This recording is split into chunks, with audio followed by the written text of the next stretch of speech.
morning, everyone, and welcome to the Amphitheater Hot Shop here at the Corning Museum of Glass. We have a very special occasion going on here today. What we typically see in our Amphitheater Hot Shop is a lot of furnace-style glass blowing, and we bring in lots of guest artists to show off their skills here. Well, today we have a special guest artist who will be flameworking for us. So this is David Colton. David is visiting us from Massachusetts.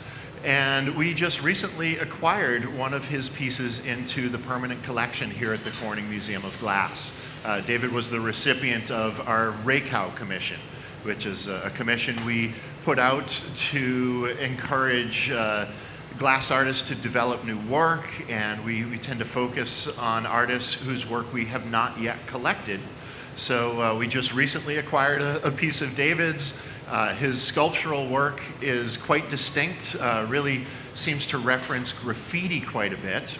And so his shaping is a fairly unique aspect to his process that is not so typical to other people's processes. So he has agreed to show us some of his shaping technique. Now, we'll give you some background on flameworking. So flameworking, as you can see, it's sort of self-defining. He's going to work the glass using a very focused torch that runs on propane and oxygen. When he turns those gases up as high as they can go, the temperature of that flame gets right up around 4,000 degrees Fahrenheit.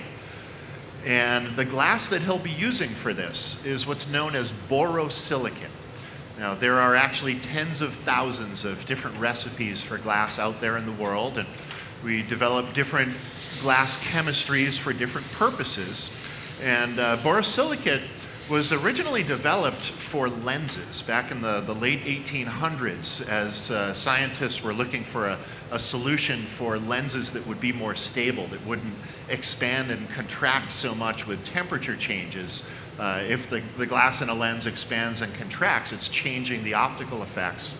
So in the late 1800s, gentleman Otto Schott actually started developing a glass where he added a little bit of boron oxide to the glass and helped it to not expand and contract so much with temperature change, which made for a more consistent lens for telescopes.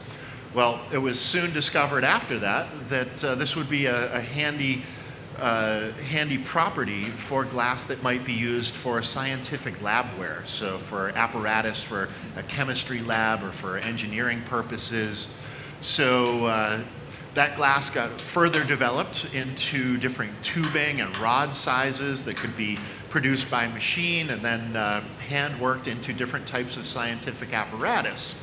So it makes for a very convenient glass for compositional sculpture.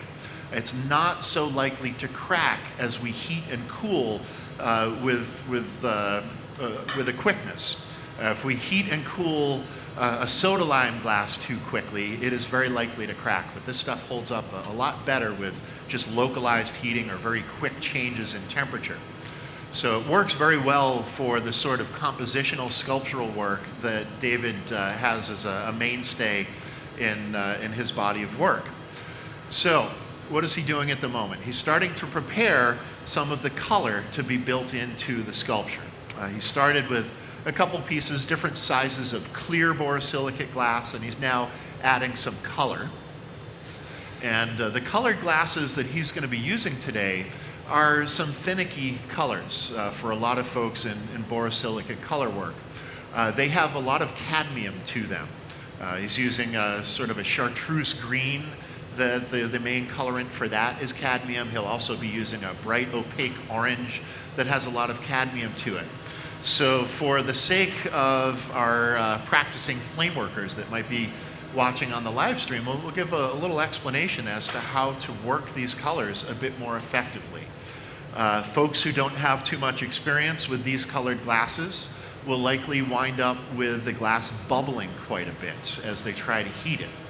Well, you'll notice David has his flame set just on sort of the reducing side of a neutral flame. There are a few different ways we can set a flame on these torches. If we have enough oxygen running through the torch that it fully combusts all of the gas that's coming through the torch, we have what we call a neutral flame. So all of that all of the gas is being combusted. If we take a little bit of the oxygen out of that flame, we then have a reducing flame.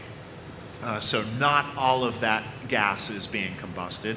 Or if we go the other direction, turn up the oxygen from a neutral flame, we wind up with what's known as an oxidizing flame. So in that case, we have a little more oxygen running through the flame than we have gas to sort of work with that bit of oxygen. So a little bit of loose oxygen running through the flame in that situation. And different colored glasses will react differently to some of these atmospheric changes. Well, to work these cadmium colors most effectively, there are a few different flame settings that people do use. But as we see here, David is most comfortable with a slightly reducing flame. And I can tell that's a reducing flame by looking at the sort of inner candles on the torch. What I'm seeing is those candles are sort of loose and fluffy towards the tips. They're almost going to a little bit of an orange tinge on the very ends of those tips. So we know that we're not combusting all of the gas that's running through there. And by keeping this sort of gentle heat on the surface of those cadmium colors, they're less likely to boil. And you'll also notice David keeps that glass moving quite a bit in the flame. And these cadmium colors will tend to boil the most if they're not heated evenly all the way through the rod, or if they're heated very unevenly from one spot to another. If we really focus heat just in one area and the glass hasn't heated all the way through the rod, we do tend to see some of that boiling happen. And if you're working these cadmium colors, you're not sure you have the flame set quite so perfectly, and you're trying to figure out how the glass is reacting, well, watch the surface of the glass. If that colored glass starts to glow so bright that it's just about white hot, well, at that white hot point, it's gonna boil. So if you back off on your heat a little bit, don't let it get white hot. You will help to prevent the glass from boiling, and you're gonna get much better results with your cadmium colors. Now, another trick I've seen some people pull with cadmium colors, they may shut off their center flame with a big torch like what David has here. We're essentially running two torches in one. There's one very narrow center flame that gives a really precise, sharp, focused heat. And then there are several orifices around that center flame that give a much bigger, broader volume of heat. So some folks will actually shut off that center flame, so it sort of eliminates the possibility of overheating any one individual spot. But as you can see, David's running just a pretty straight, slightly reducing flame, keeping the glass moving within that flame, so he's not going to overheat any one spot, and he's very successful with those cadmium colors. Now, another thing that he does as part of his practice with these cadmium colors, and also several other colors that he uses in his palette, is he also covers them with clear glass.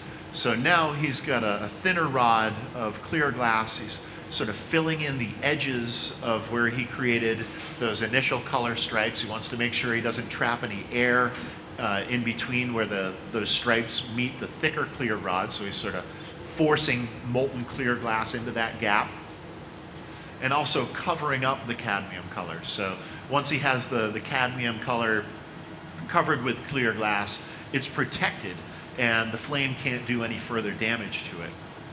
So that will allow him to really crank up the temperature on things and work a bit more aggressively. So just getting this clear glass laid in here, filling all the seams.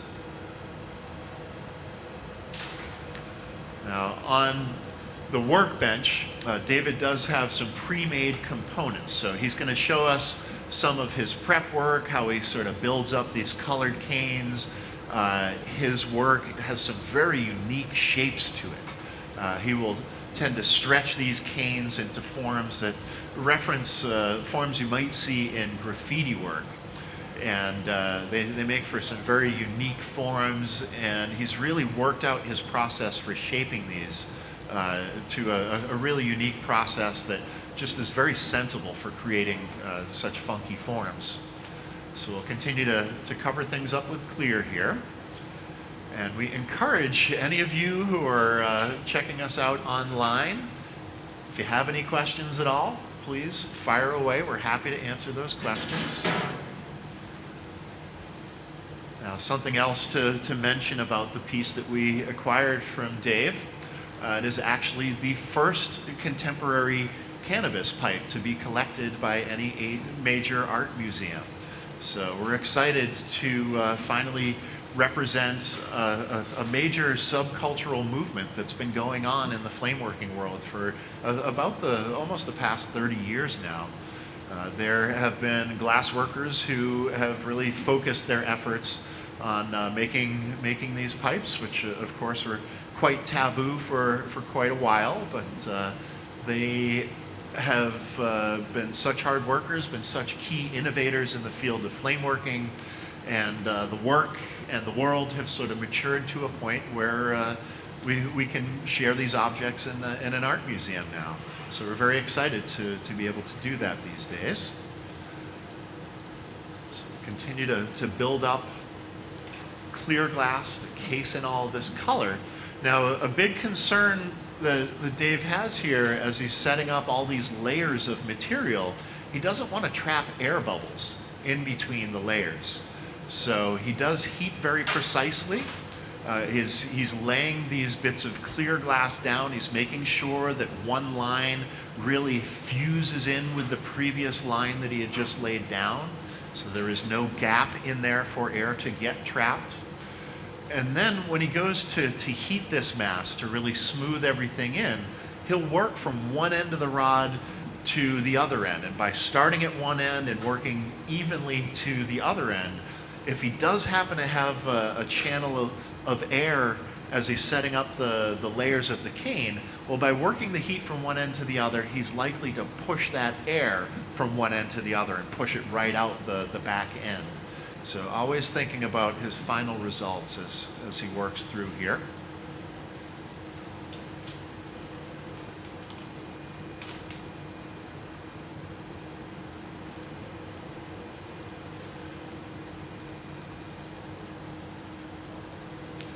You may wonder about the torch that Dave's working on here. This is sort of a classic workhorse of a flameworking torch. This is a Carlisle CC bench burner that has been an industry standard torch for flameworkers for many decades now. A very versatile torch, creates a great bit of heat. He's going to have a good mass of solid material here, so he'll definitely need a lot of firepower to really get that whole mass melted and moving. But this torch will also provide a really sharp needle flame, so any fine detail work he needs to do, this torch can accomplish that as well. So now that he's got all the color and the clear layered, he's going to continue to build up that heat. He wants to smooth all those layers in together, make sure they're properly fused permanently together, make sure he's not trapping any air in there, and it also smoothen the optics. You might notice as he turns the glass, we get sort of some different optical refractions going on of how light passes through the different layers of clear. But as he continues to melt those layers in and really fuse them together, you'll lose that optical effect. It'll all look as though it's one homogeneous chunk of glass here. Now, another trick with what Dave's doing, he doesn't want to twist this color work. It's important for his style of work that the color stays on the edges of what ultimately will be sort of a ribbon form of cane. So he's got to turn very precisely. If his hands are not turning at the same speeds, he's going to start to twist that. So some very important aspects of how Dave's able to make his work. And he's got, again, a very unique voice to his work. We see a lot of flame workers do seem to borrow concepts from one another, and in a world of a lot of folks borrowing different techniques and different concepts, he has really a very unique voice in that world.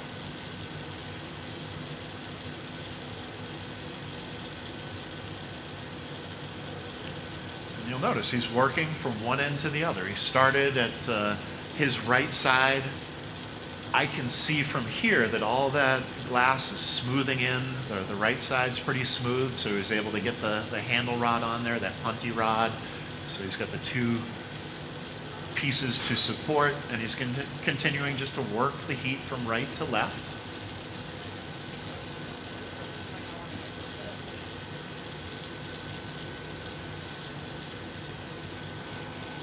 So we have a couple of questions off the web here. Let's see. We've got one question about how this job or hobby might affect your health. Well, it is very important in any glass shop to have good ventilation. Make sure you're bringing in plenty of fresh air, and make sure you're venting away and exhausting any sort of air that you might be combusting any materials in. But for the most part, the glass that Dave's working with is fairly stable. He's not working with loose cadmium. The cadmium is in solution within the glass, so we don't have to worry quite so much as if we were actually mixing these components ourselves. But we do have excellent ventilation in our space here. He is wearing eyewear that is protecting his eyes and allows him to see through that bright flame very comfortably. And yeah, we also have to think about issues like maybe carpal tunnel. We are constantly holding and turning things, so there are risks physically to our bodies, but a smart glass worker is certainly going to take those risks into account, try to work with the best possible ergonomics, and ideally do some stretching before and after they work. So there's certainly plenty of precautions we can take for our bodies. And let's see, what do we have for our other question here? Does he ever clear core vac stack tubing, or does he normally swipe color and clear? Do you ever do any vac stacking? Yeah. Okay. Yeah, he does do some vac stacking of tubing. At the moment, we're just working rod, so not much of an issue there. Are there times when you would choose to vac stack over this sort of a setup here? This is kind of more of a time saver, you know. Okay. So this for his purposes today, this is a faster process, so a bit of a time saver. So if you were to be working a large amount where you wanted all the colors set up the same, would that be a situation where you're going to vac stack things? I have in the past, so I mean, but it does constantly change, and last probably year and a half I haven't done too many vac stacks. So he's saying over the last year and a half, he hasn't done too many vac stacks, doesn't necessarily help his process so much. So this has become sort of the comfortable process for you? Yeah. Yeah, so different solutions to different people's processes. Uh-huh. What is the most difficult part of your process? I'm not sure. I mean, probably right now as I get into the bending. So right now he's starting to get into some of his bending, which is a very important part of how his designs evolve. The bending's really difficult. He's got to get just the right temperatures in the right spots. He's trying to establish a specific thickness for the cane as he pulls it out. So he's got to be very precise in that heating and the handling of the material. He does have a very specific vision in mind as to how he wants the material to bend, how he wants those color streaks to sort of present themselves within the structure. So setting up all these bends is a very precise and difficult thing. And your assembly process is a very precise thing as well. So I'm guessing that must be a pretty tricky part of your process too. It starts to get more and more difficult as it goes on, I guess. Yeah, so as he continues to build components, things get much more complex. And and it gets more difficult as more parts get added into the equation. He's got to watch out for maintaining the right temperatures in the right spots, and keep an eye out for the overall composition, how that is all coming together. So several tricky parts to all this.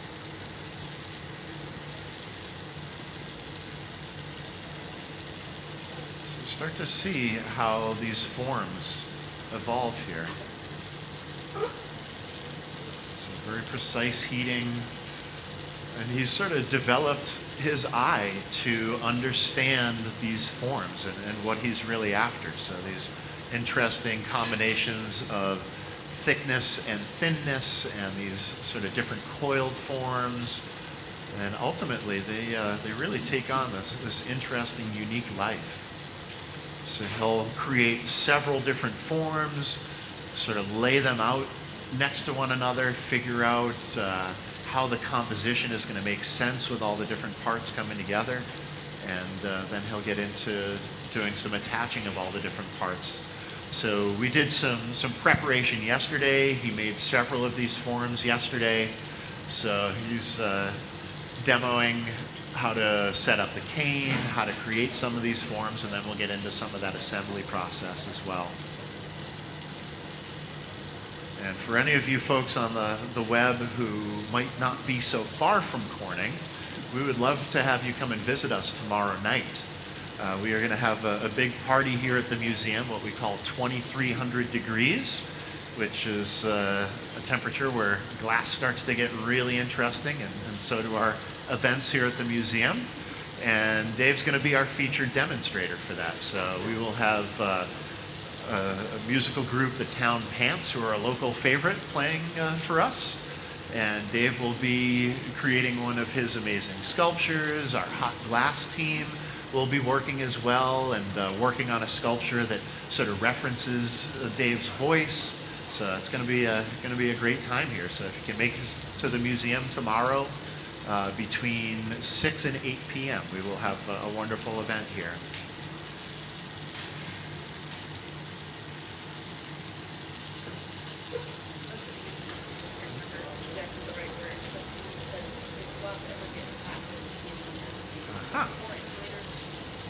So another question from the web here, people wondering if Dave's hands are getting hot where he's holding the glass. Well, glass is actually a lousy conductor of heat. So it will not conduct the heat through the rods all the way out to where his hands are, thankfully, which makes a flameworker's life a lot more reasonable. But glass is a very good insulator. So wherever he places the heat, it is going to hold it there for a while.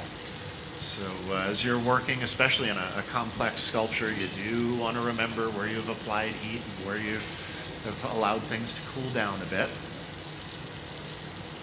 And that's also why he has those long, clear handles. Those will stay plenty cool. He knows he can hold the piece from those and be perfectly safe. And another interesting thing with some of the colors he's using here, these cadmium colors will show sort of different ranges of glowing. You may have noticed what was a chartreuse green goes to a bright glowing orange when it's truly molten, but then it goes through sort of a dull opaque orange for a while, and then eventually as it cools down, that chartreuse comes back in. So these colors also give Dave more information as to the range of temperatures throughout that cane. So some other fun little subtleties that he can use to help him understand what's going on within the sculpture as he's working. You see how these forms continue to get more and more complex here. Creating these really unique forms, not letting things touch back on themselves though, sort of keeping every bend sort of elevated away from the previous bend.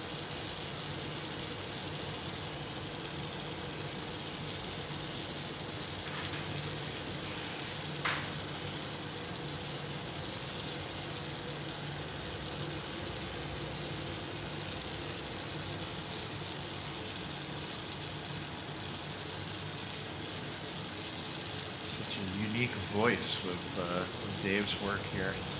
It's fun to see.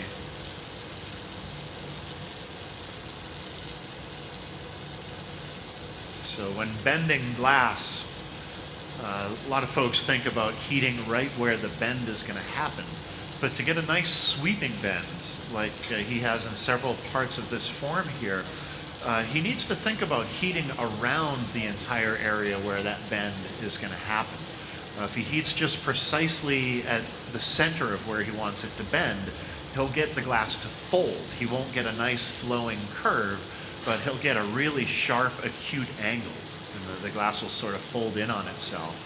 So all of these bends take very precise heating. He's got to really think his way around each aspect of the form here.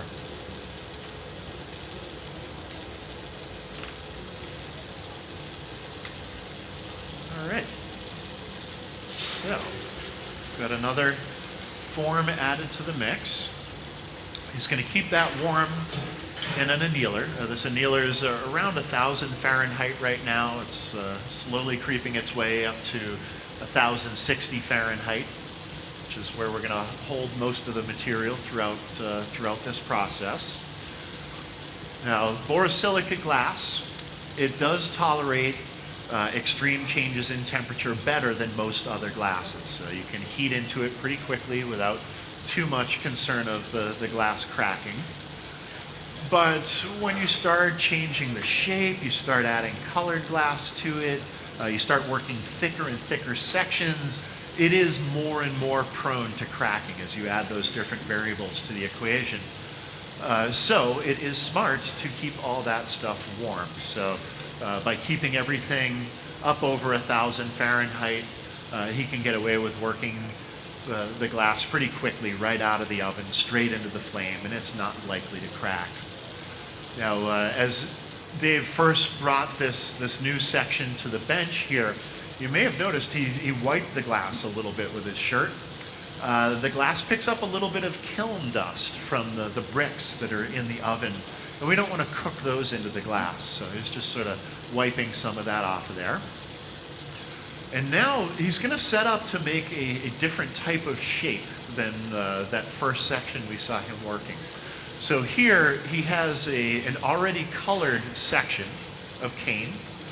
He's just building a bridge using a piece of clear glass. He's attaching sort of a support piece. So he'll have support of that colored section very close to the rod he's using as a handle. And he's also attached to the very end of that colored section. So now it is bridged, and it will hold the glass in place at the very ends, and he can shape the center of the form. If you were to try to shape the center without supporting both ends, well, both ends would start flopping around as well. So he's really thought his process through quite a bit. What needs to hold in place? Where does he want the glass actually moving?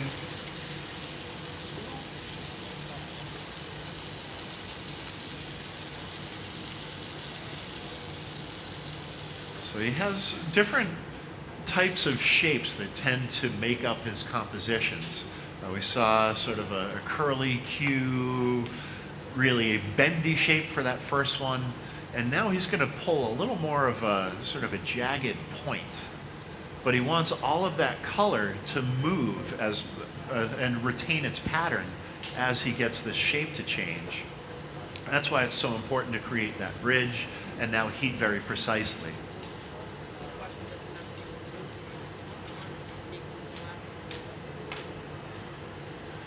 So another question off of the web. How long does it take for the glass to cool down? Well, depends on how thick the glass is. The rod that Dave has in his right hand there, it's a 5mm rod. He could heat that up to molten, and the tip would probably cool down in a couple of minutes, whereas the big thick section that he's adding the clear to, that's going to hold heat for a few more minutes. It really depends on the mass of material. Glass being a really good insulator, well, the thicker it is, the more thermal mass it has, the longer it's going to hold temperature. So as he pulls certain areas thinner, they lose heat much faster. So that's another consideration as he's working. Thin sections are going to cool down pretty quickly.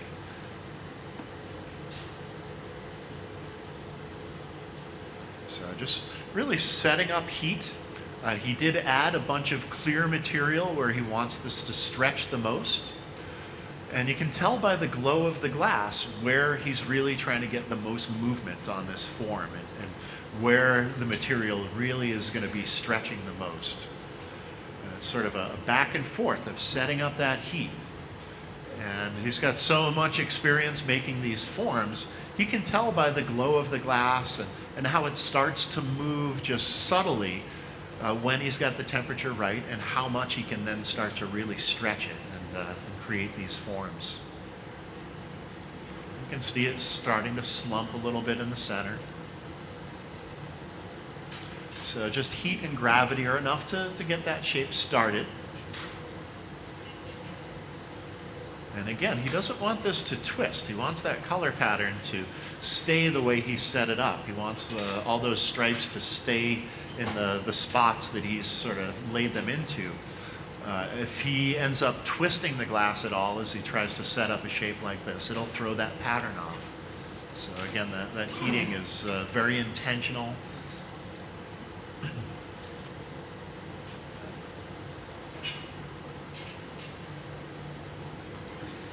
So gravity helps to set up the shape a bit.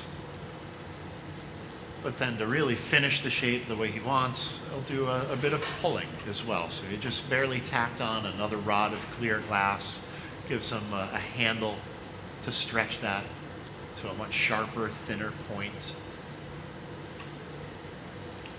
So he's really thought his way through his process. Dave has some very precise techniques that he's developed over years of working towards his artistic voice.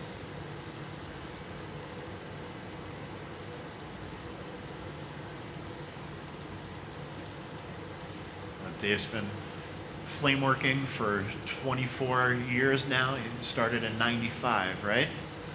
Yeah. So one of the sort of an early pioneer in that pipe movement, which really sort of caught momentum in the early 90s and through the middle 90s.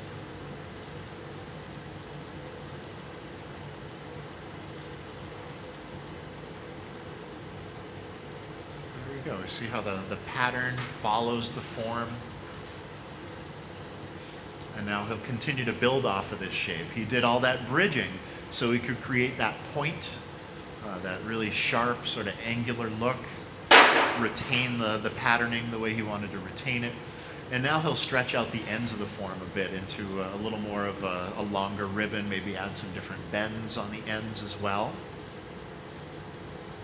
And from that overhead camera shot, we can see a couple of forms that are similar to what he's headed towards, with these sharp points and some different angular bends there.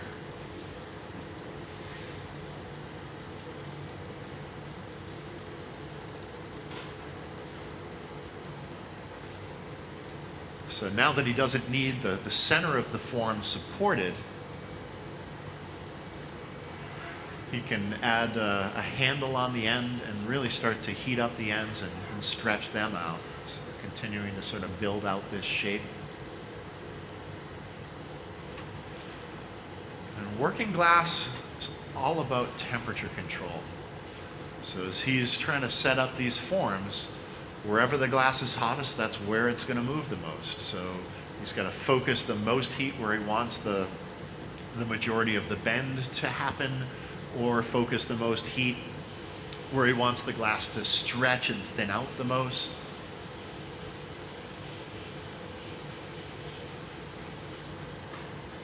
And all these moves and all the shaping is very intentional. Nothing random here. The shapes don't make themselves, they make them themselves when he gets the right temperature in the right spot.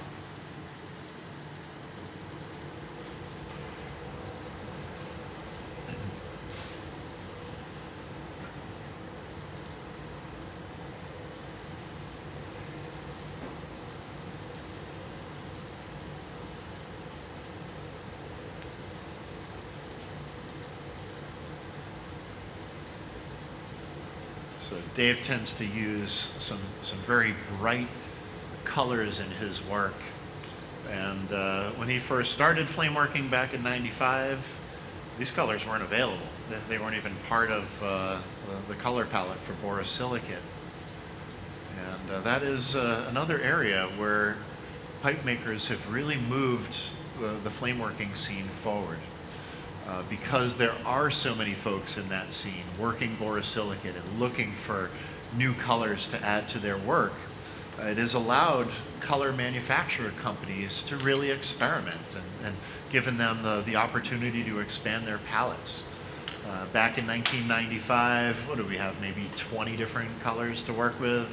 Nowadays, we've got well over 150 different colored glasses to work with. There are several different color manufacturer companies nowadays. So really can thank that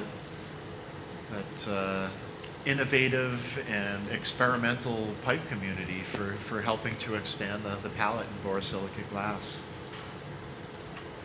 So now we're sort of switching ends as to where he wants to shape. So attached a more permanent handle onto the right end, his right end of the form, letting that stiffen up. So now he's focusing more heat towards the left, and he can start to stretch that area out into another shape. And you can get that bridge out of the way there too.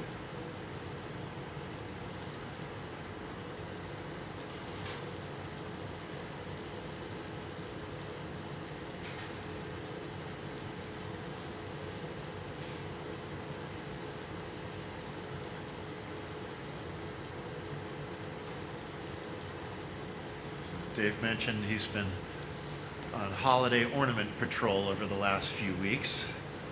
So makes all sorts of different work, but all of it seems to be pretty true to his voice of this, these sort of forms and a lot of these sort of bright poppy colors.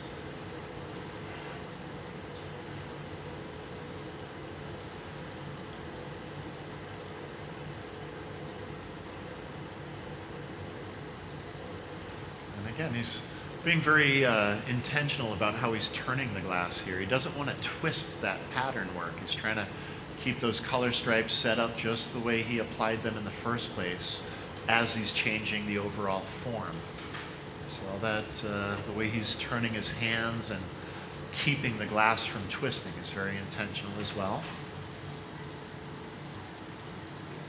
There's sort of this constant back and forth of where he's applying a little more heat to get a little more movement from the glass, or he might hesitate for a few seconds to let an area cool if he doesn't want that area to move much. So a lot of precise temperature control going on here to retain pattern and achieve form.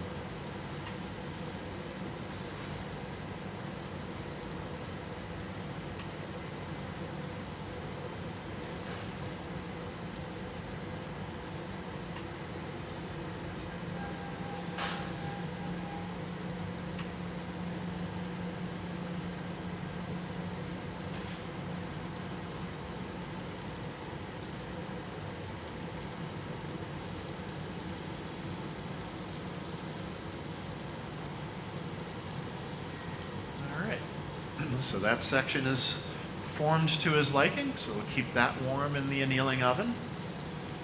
Do a little more shaping here. He's got another section. The color has been prepped and melted in there, so we'll do a little more shaping.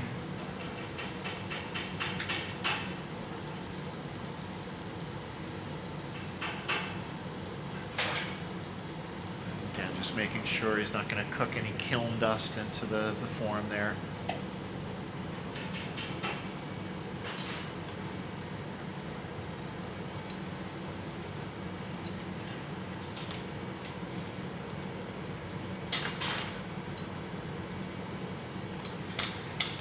Dave does tend to work quite a bit with some pretty soft flames. Nothing super oxidizing where there's a lot of thrust of the flame into the glass. And surely that helps with his shaping as well. Gives him a sort of broader, more subtle heat rather than just cooking one individual spot. If he overcooks one spot, he's not going to get those graceful flowing curves. So it seems like that flame setting is really conducive to the forms he's after as well.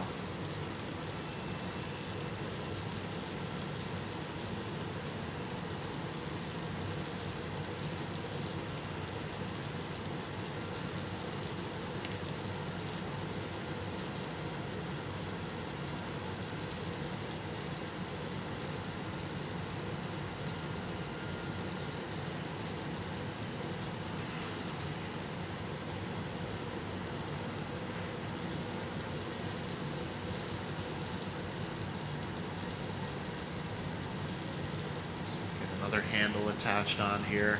Having those two planes of control, those two handles, is certainly crucial for these forms.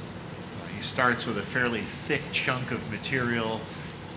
He wants to stretch that out as well, get some good bends in there. Really need those two handles to be able to accomplish that.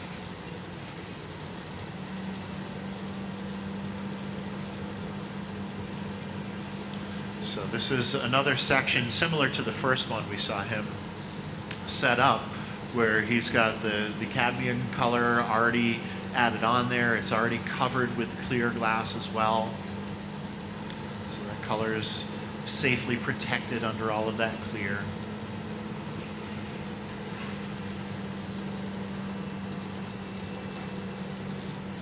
Really setting up a big, broad, soaking heat.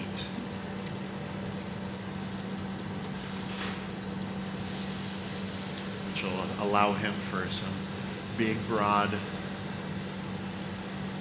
shaping. Be able to stretch and manipulate a large section of material this way.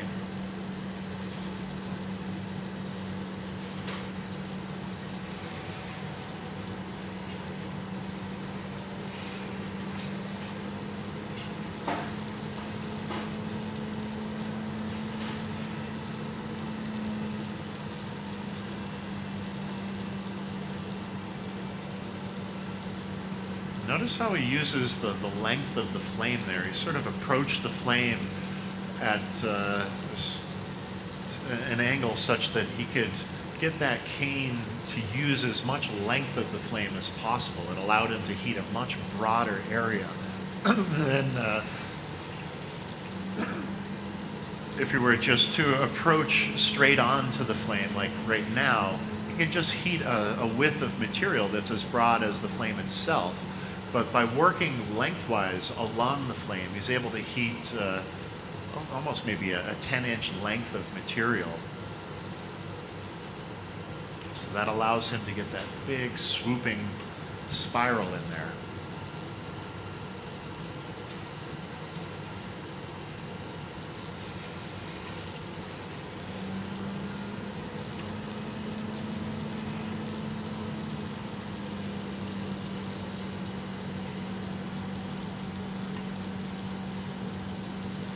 It's been fun to watch Dave work both yesterday and today.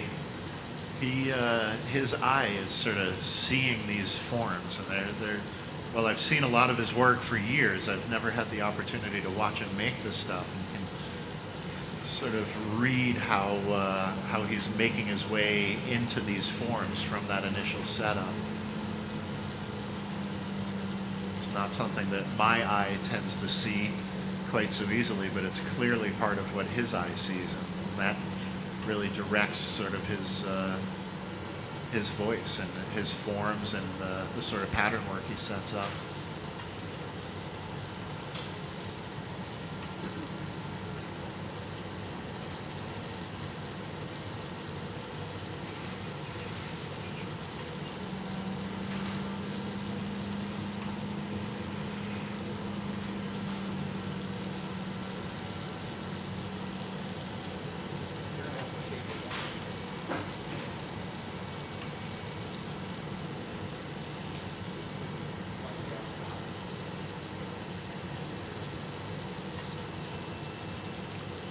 He's been sort of flashing both ends of that cane as well. So even though he is sort of doing the majority of his shaping more towards his right side. You notice he does go back to that left side to keep some heat on that as well.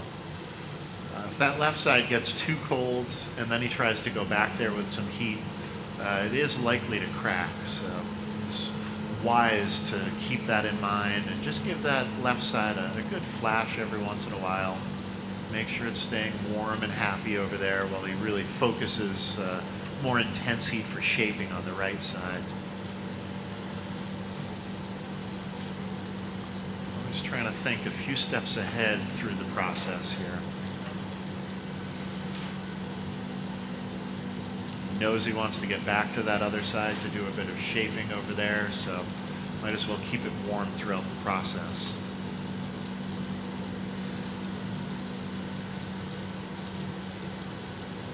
The middle section, we can see by that chartreuse green color starting to emerge again that that's a lot cooler than the ends are.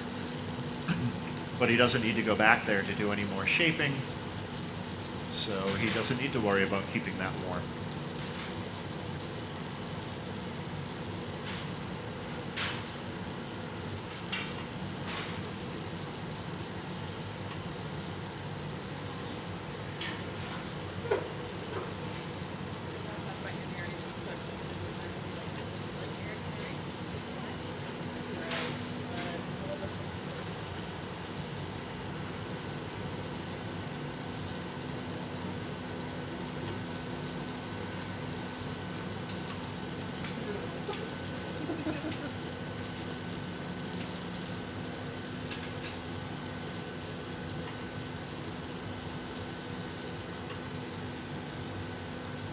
All right, so now Dave can switch ends.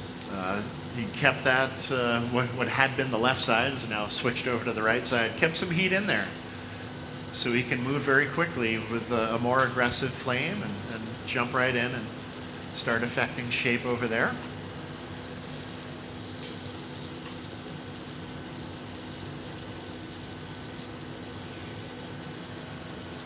Another little thing to watch out for is he does all this bending of the glass and sort of going back and forth temperature-wise.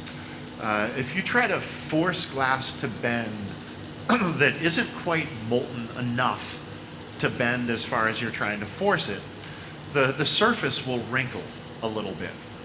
And so we can just go back into those little wrinkled areas. They could potentially become weak spots, and aesthetically they don't look quite so nice. So we can just go back into those spots with a really sharp hot flame and melt out those wrinkles. So I suspect that is why he added a little extra heat into one of those bends a moment ago.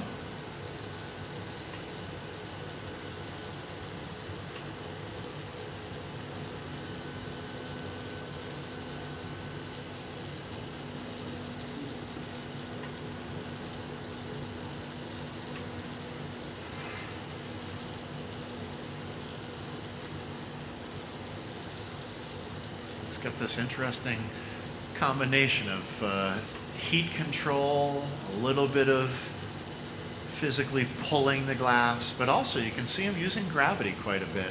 So he sort of gets the glass moving a little. He wants to see how soft it is, how much it's flowing. So rather than pulling, he just lets gravity allow the glass to drip a little bit.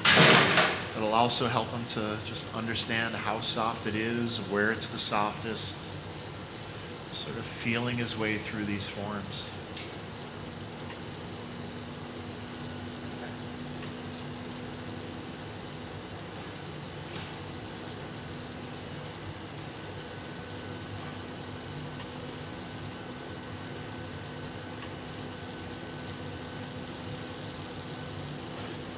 So another call out to those of you on the web who might live close to Corning.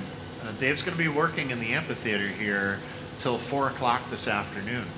So if you want to get an even better view than what you're getting online, it stopped snowing here, so come on down.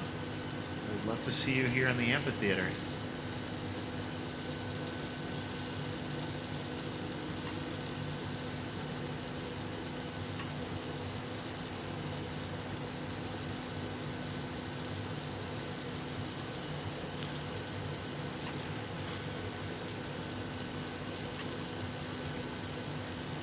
kind of curious, Dave, you do a lot of forms that sort of reference graffiti. Do you ever actually write anything with these forms? Not typically. I kind of struggled with that for a bit. I found that if I try to write something, it ends up looking really boring, really basic.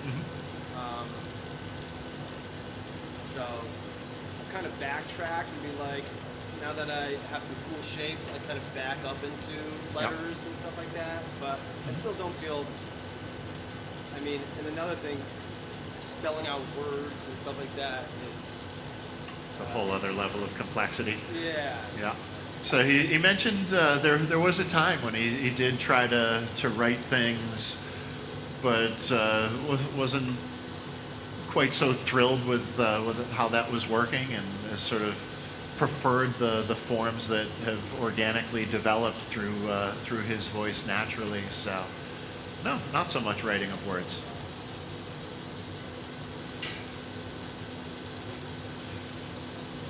I feel like there was a time you mentioned you also sort of like, beyond the graffiti sort of look, you like almost sort of this fireworks sort of feel to how these forms come together too, sort of that psychedelic splash of form and color and line. Yeah.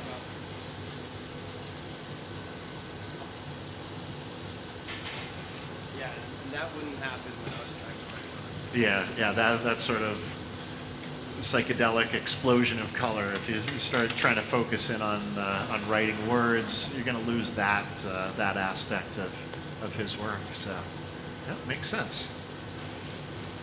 But now that I have kind of a style to most of the letters, I feel like maybe in the future I'll be getting back to that. Okay. But, he's mentioning that now that he's sort of locked in on more of a style to his work, that he may try to dig back into some of that lettering concept and see where that goes. So are we now getting ready to assemble things? Is that... I'm going to bend out this little part right here. Gotcha. And then I'll probably start putting a couple together. Okay. So he's going to do just attach a punty, a handle on this right side, so he can finish forming what's going on the left side there. He left some thicker material that he can continue to stretch out over there.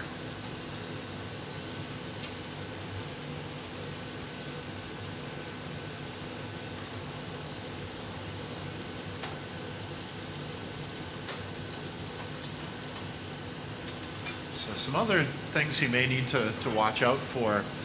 He makes these really complex shapes, all these different ribbon canes with the different bends and stretching to them. And then he wants to assemble several of these into a composition. Well, if he were to leave really sharp angles rather than nice sweeping bends, as he goes for these attachments of the different pieces, they'd be far more likely to crack throughout the process. So by setting up very cleanly worked glass, no air bubbles, no really sharp acute angles, he sets himself up for greater success further down the process. If any of this wasn't worked in very cleanly, it would be very prone to crack.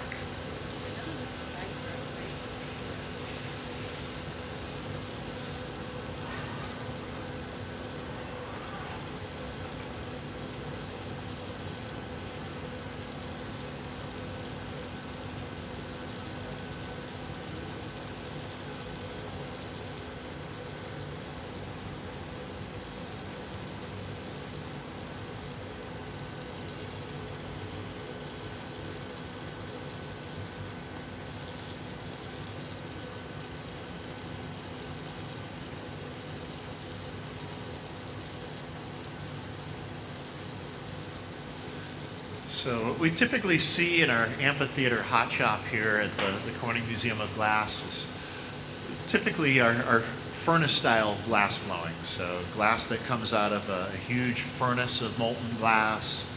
It's already molten in there. And we're typically making vessels or some large-scale sculpture. And doing that with soda lime glass. So a very different process from flameworking. Still, the same principles hold true. We're counting on heat and gravity and some simple hand tools and hand movements to control forms. But flameworking, we've got this really focused heat source. So it is a little tougher to work larger scale, larger volume objects on the torch. A furnace studio is set up more effectively for larger scale, larger volume work. But the biggest benefit with a torch is the fact that you can aim that heat just where you need it. So to make forms as precise as all of these bends and curves as what Dave puts into his work, the torch is the perfect tool for it. It allows him to put that heat just where he needs it to create just the bend that he's after. And also working with borosilicate glass as opposed to a soda lime glass. It tolerates that temperature change so much better than a soda lime glass that it makes it more manageable to be able to assemble these whimsical forms and get all those different shapes attached to one another. So the different processes tend to lend themselves towards different types of work. It's interesting how the process can also help somebody find their voice in their work. I know Dave appreciates an aspect of flameworking where we don't require having a few assistants around to create our work. You can work in sort of maybe more of a more meditative fashion. It's just sort of you and the object working together. You don't have to command a whole team of folks to coordinate. He was able to pull off these amazing shapes thanks to the precise heating on the torch.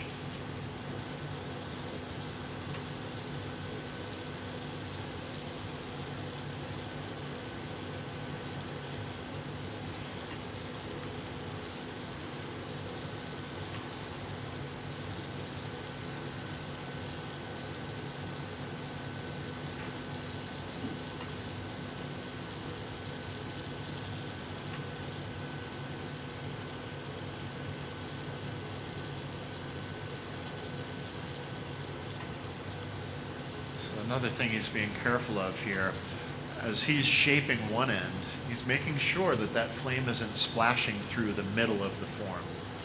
If it does, there is a chance that things in there could crack. So sort of threading the needle as to where he can place the flame, yet keep the cooler glass away from the flame.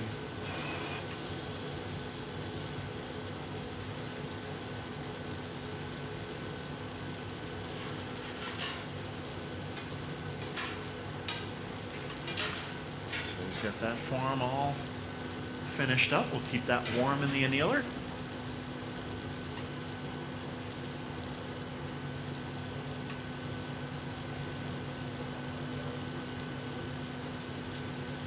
We've got a couple other pieces prepped in there.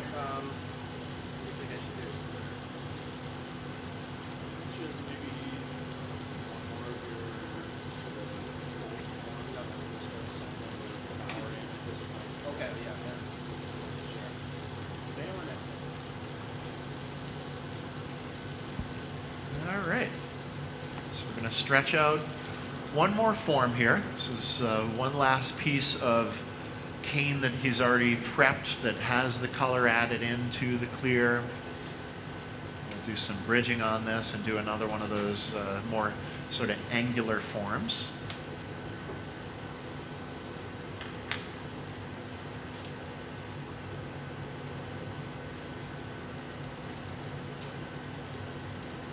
So he'll do that same sort of bridging that he had done on the previous really angular form. Again, he wants to hold both ends of this color section in place while he just heats and shapes the middle of it. So the only way to get away with that is by holding both ends in place with a cold piece of glass. So again, building a bridge.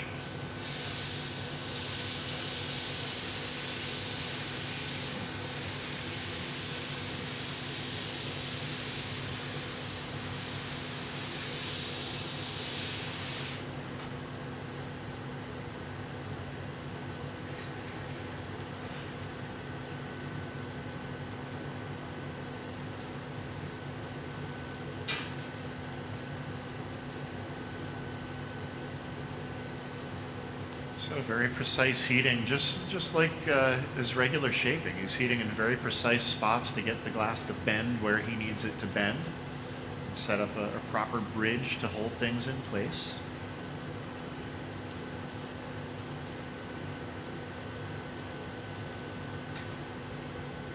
And adding a little more clear material where the material is really going to bend. Adding a little extra meat and thickness there.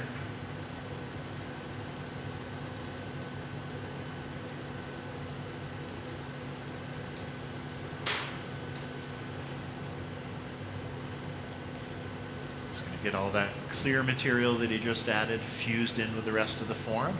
Then he'll really start to set up his heat to do that more angular, sort of stretched shape.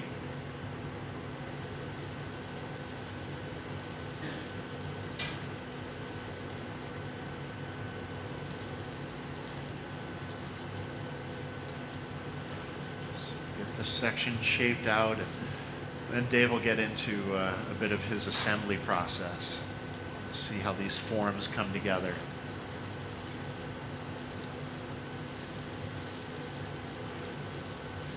He has a very unique eye for his compositions and how these forms all sort of stack into one another and fill in the visual space.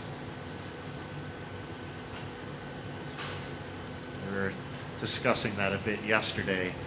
The forms he makes are complex. They're tricky. They have the individual ribbon canes with all their bends and swirls and some of the sort of more angular sections like what he's setting up here. They're tricky to set up. But yeah, if you practice these for a while and you're an experienced flame worker, you can start to set up some of these shapes. But what really makes Dave's work his work is the way the compositions all come together. It's much more than just creating these initial forms. It's his vision for how the forms all stack together and what that finished composition winds up looking like. A lot of people use different types of canes in their work, and his work will continue to be very unique because of the way he sees his compositions and the way he envisions them coming together.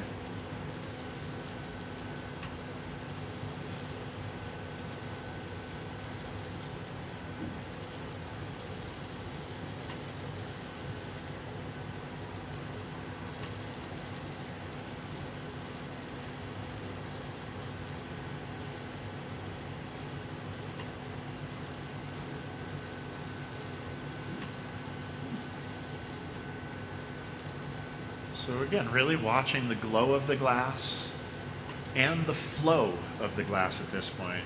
The glass is hot enough, the gravity was starting to get it to stretch, so he sort of feels that out for a little bit. And he gets that punty attached on there, so he's got a handle. He can start to pull the material.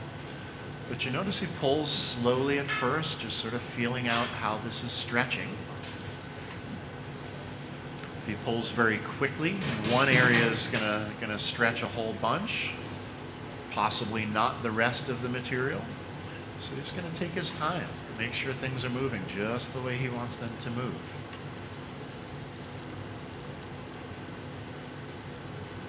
So for those of you who just joined us here in the amphitheater, we are also talking to an online audience. We are live streaming our demonstration. We have a guest artist. This is David Colton, who is a flameworking sculptor, and he's working on several components of what eventually is going to be a big compositional sculpture.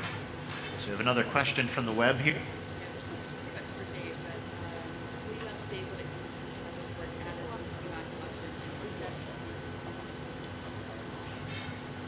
So question from the web there, Dave. What does it feel like to have your work added to the collection of the Corning Museum of Glass? And also, is that your most ambitious piece to date? That's for sure. Definitely the most ambitious. Definitely the most ambitious, and also the largest scale? Yes. Okay. Yeah. Well, yeah. Pretty close. Largest scale, probably singular composition? Yeah.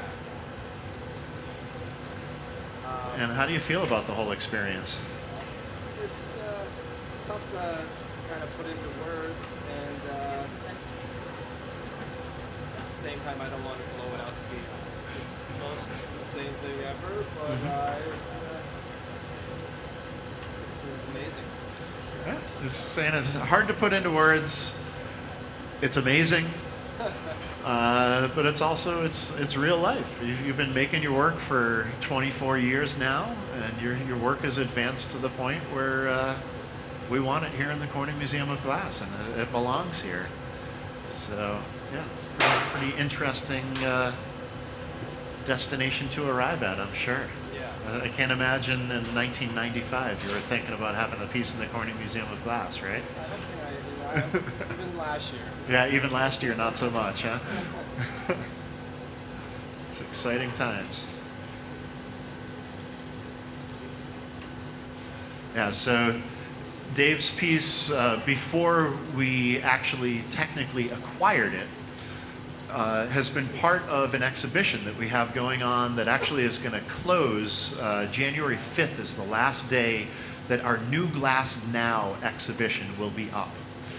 The museum has been doing a program we call New Glass since 1959. In 1959, the Corning Museum of Glass put out a call to artists and glass companies and folks working in the glass industry to send in work that they felt to be sort of most significant of that point in time and advancements in contemporary glass. So the first time that show happened was in 1959. The show was repeated 20 years later in 1979. And in that 1979 show, the museum also started a program of publishing a sort of a magazine format publication illustrating all 100 of the objects that were chosen as those New Glass reviewed objects. So the publication became known as New Glass Review. So 2019, being the 40th anniversary of that 79 show and the 40th anniversary of starting that New Glass Review publication, we thought it was a great opportunity to bring those objects into the museum. So we have had our New Glass Now show up since the middle of May, and the show closes again January 5th. So if you have the opportunity to get here to Corning, what you will see is 100 objects that a team of jurors, who are all very experienced folks in the art and art glass world, have juried in as what they saw as the 100 objects that best signify where glass is in this moment. And it's a really brilliant show. For quite some time through glassmaking history, the fine art world didn't really consider glass as being a fine art material.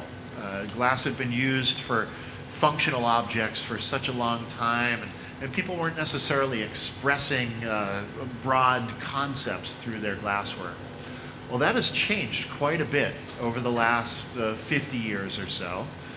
And what you will see in our New Glass Now exhibition is a whole bunch of different types of expression using glass.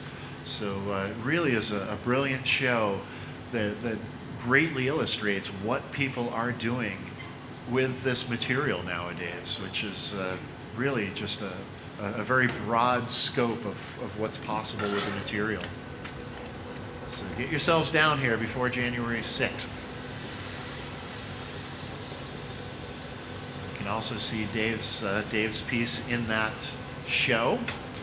And the piece was so beloved in the show that our curator for modern and contemporary glass found it to be the perfect object for this year's Raycow Commission as well. The Raycow Commission is a program we do every year where we have an artist whose work we don't yet have in our collections produce a new work for our collections. And oftentimes that work is a real advancement in that artist's career. So maybe pushing the boundaries of scale or sort of developing a new aspect to their voice in their work.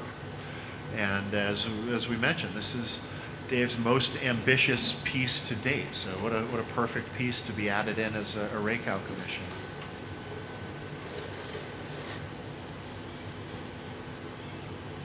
So while the rest of the New Glass Now exhibition will be coming down after January 5th, Dave's piece is now part of our permanent collection. So it will be on display many years into the future.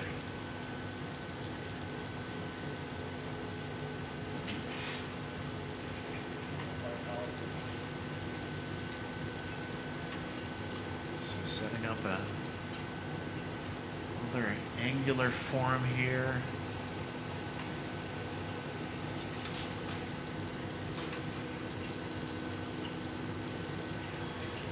All right, so we'll keep that form warm in the annealer as well.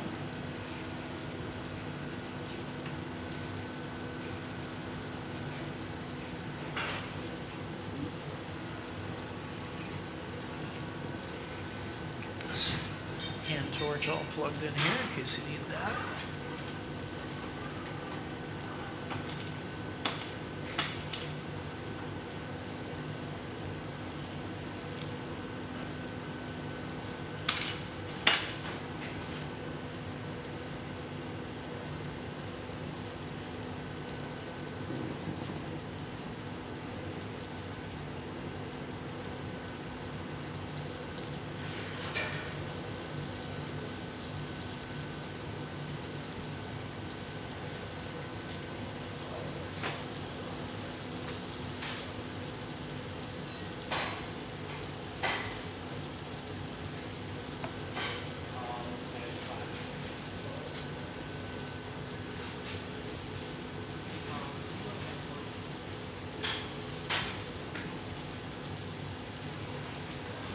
Just getting all the necessary elements prepared before we start assembling this.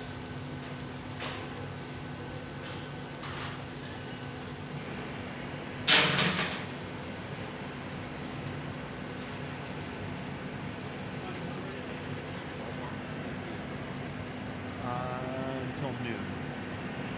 Yeah, so it's 11:15 right now, so another 45 minutes or so. Yep.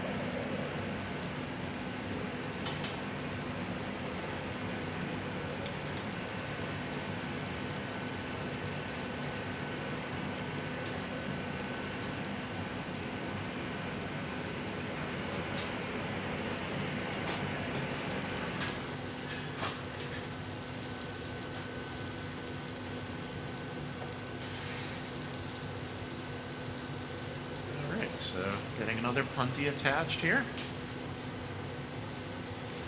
And, another thing to notice that might have been pretty subtle as Dave was setting up the heat to attach that punty, he didn't just heat the very tip of that clear rod. He also heated a little further back on the rod. And that will help to ensure that that rod doesn't crack. If you were to just heat the very tip of it and attach it and had very cold glass behind that one little molten tip, that rod is fairly thick. It's, let's say that's a 12.7 millimeter rod. A rod that thick, if you only heat the very tip of it, is very likely to crack about maybe half an inch behind where the attachment is.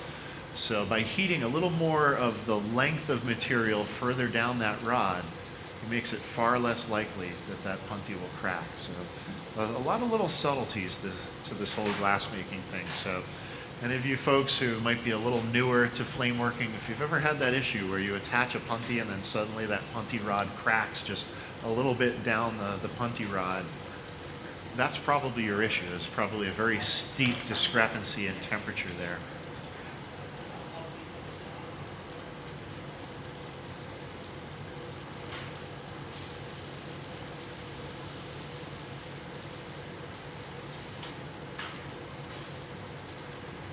Start setting up some bridges also. So attaching the thinner clear rod to the thicker one.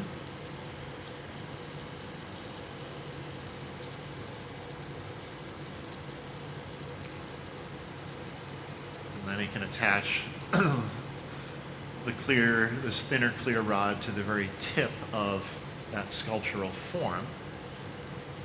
That will hold that whole form in place. Then he can start to attach in the middle of it without the whole thing starting to flop around on him. So I suspect bridging is going to be a key component to all this assembly here.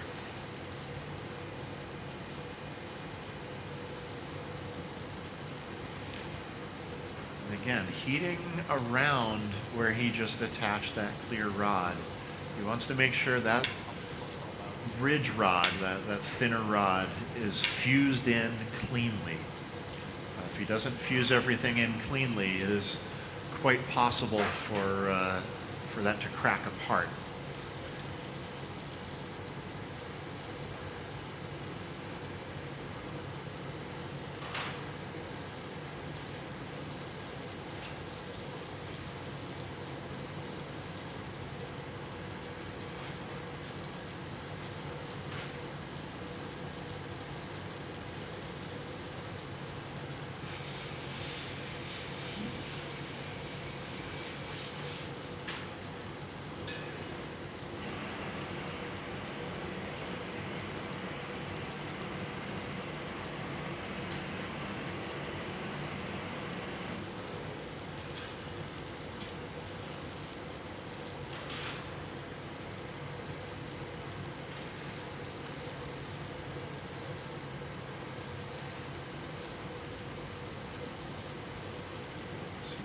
Start to set up attachment points on here.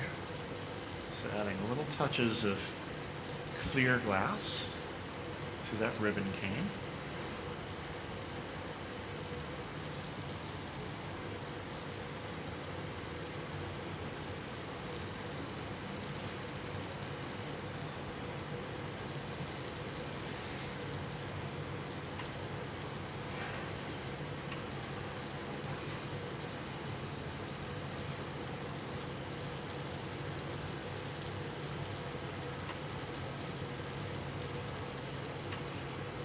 So one sort of constant thing to be thinking about as he gets into assembling all of this is the fact that if certain areas are not supported and he starts to soften them, the whole form starts to flop around and he'll lose these very precise flowing forms that he's set up that he wants to retain.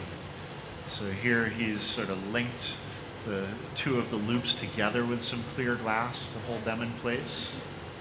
And he can build off of that, attach more ribbon cane to that area. And as he's making these attachments, he does not want to leave any sharp, acute angles where the different pieces come together. As glass is heated, it sort of expands or swells a little bit, and as it cools, it'll contract or shrink. So if we leave really sharp, acute angles or reentrant angles where different parts come together, as the glass cools and contracts, it may tear apart in those angles. It will contract and actually rip right apart and crack. So it's important that as he's making all these attachments, everything is fused in and smoothed in and really sort of rounded in, no sharp, acute angles.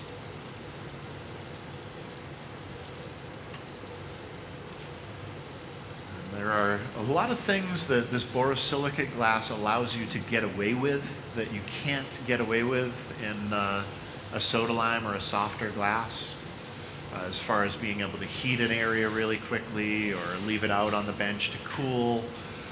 But borosilicate does not tolerate certain angles of attachment the way that soda lime glass does. Not sure exactly why that is, but it certainly is the case. If you don't really smooth in those acute angles, they are not going to hold up.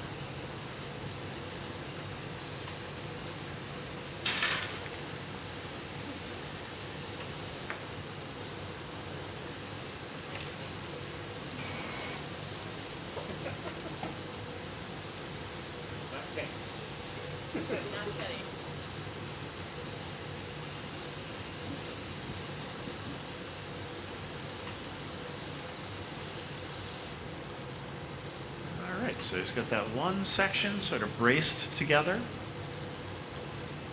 and eyeing what he may want to add on to that. He's got a whole selection of different parts within the annealer that he can build into the sculpture.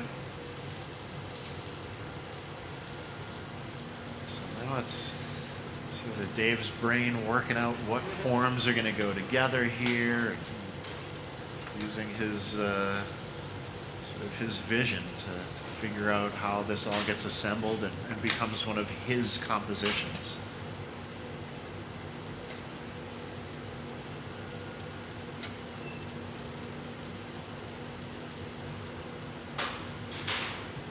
It's hard to hold. It's too small diameter, you know.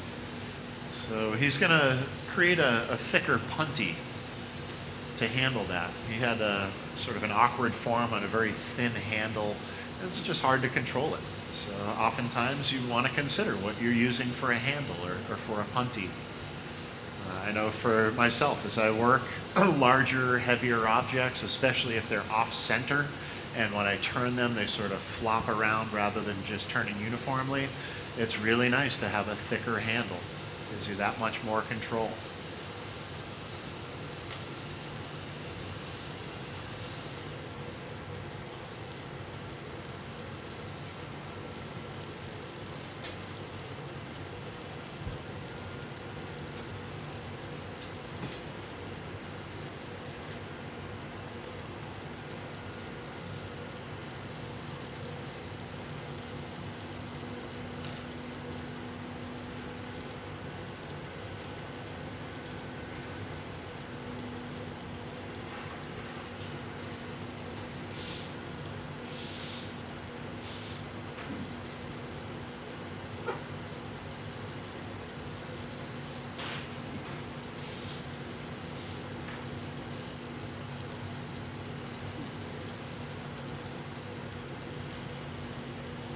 So every once in a while, as the camera pans out a little bit, folks at home may have noticed that our hot glass team is working right next to us here on the floor. We've got Chris Rochelle working on parts for a sculpture that we're going to build as part of our event with Dave tomorrow night. So sort of working on some larger versions of forms that are similar to Dave's voice. So if you happen to see those shots, that's what's going on there. Yes, that is another pitch to get you all to come out for tomorrow night's event here at the museum from 6 to 8, one of our big 2300 degrees parties. We'll have a whole lot of glass making going on. Dave will be working on one of his fabulous sculptures. We have live music from the Town Pants, fabulous band. We'll have all sorts of food and festivities set up here. So if you're in the area and looking for something to do tomorrow night, come on out and visit us here at the museum.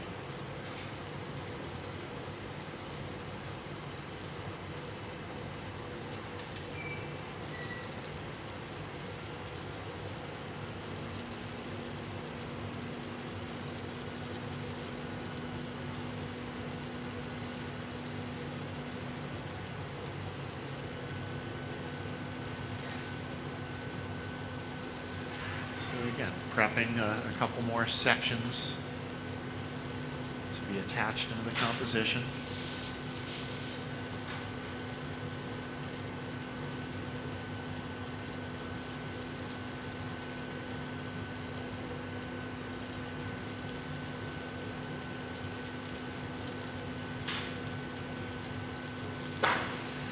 Another good reason for covering all that color in clear is it frees Dave up for some of the shaping that he's doing. If that cadmium green color were on the surface, and he tried to do some of these subtle bends where the glass isn't super molten, those cadmium colors tend to get a little fuzzy when you treat them that way. So by covering it in clear, it gives him a little more freedom. And he doesn't have to worry about the color sort of fuzzing up or getting a little bubbly under those conditions.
again, we want to set up some bridges here, make sure to hold that form in place.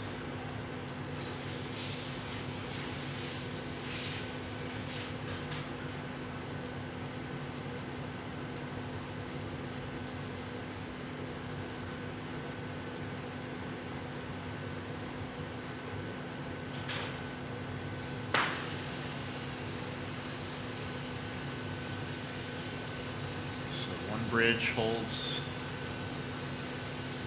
the extreme ends of the form. So those are held in place, and then it can get away with heating in the center of the form.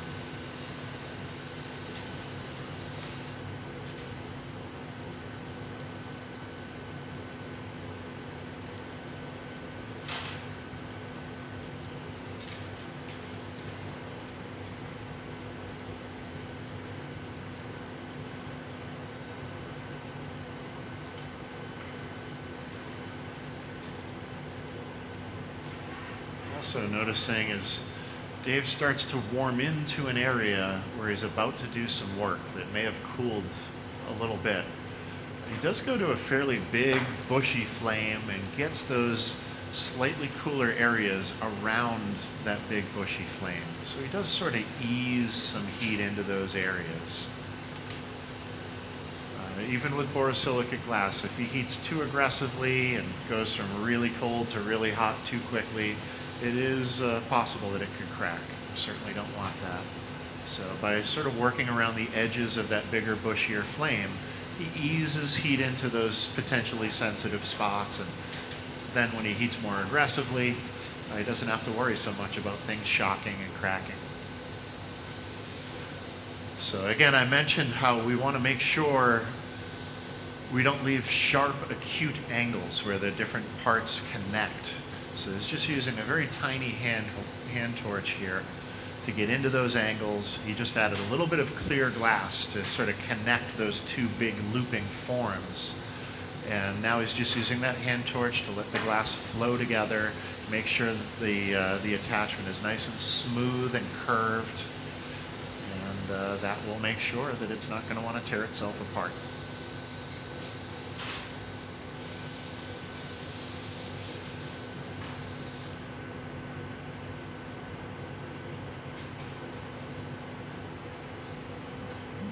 So a whole lot of preparation. So making sure that everything is bridged such that as he continues to make all these attachments, it's going to retain its form. He doesn't have to worry about certain areas starting to flop around and lose their shape. These forms are really whimsical, but they're also very intentional.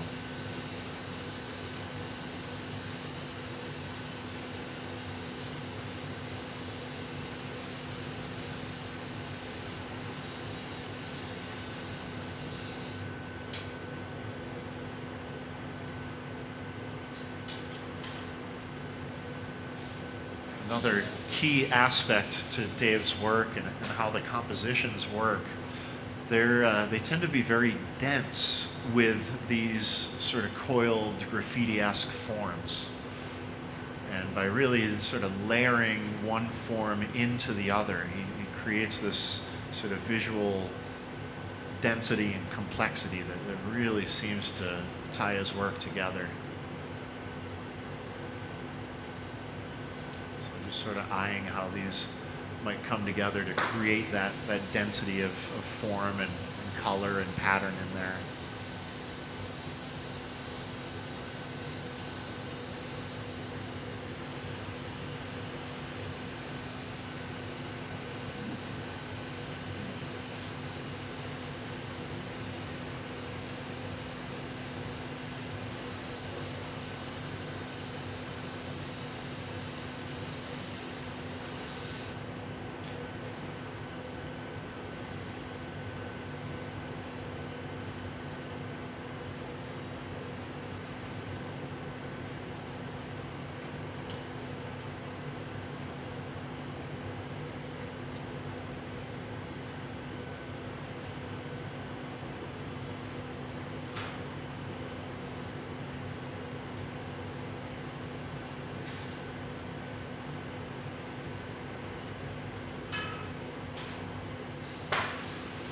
wants to set up material to make a nice clean attachment. Make sure the ends of the forms are terminated just the way he wants the color in the form to finish off on the ends.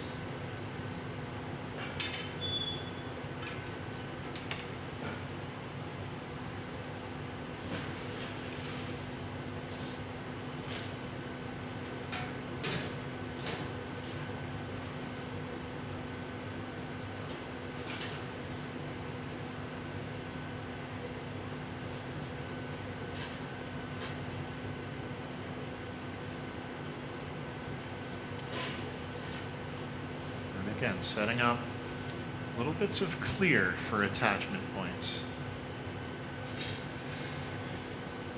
Get a nice, clean, stable attachment.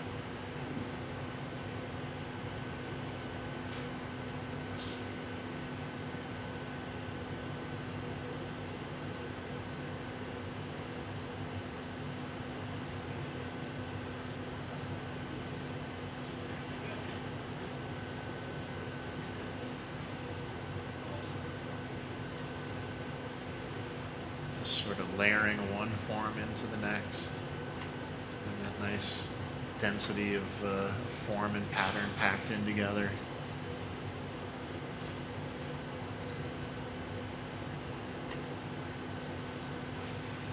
So he's made one attachment to get these two sections connected, but he really does want to bridge them further. Get more than one attachment point where things connect.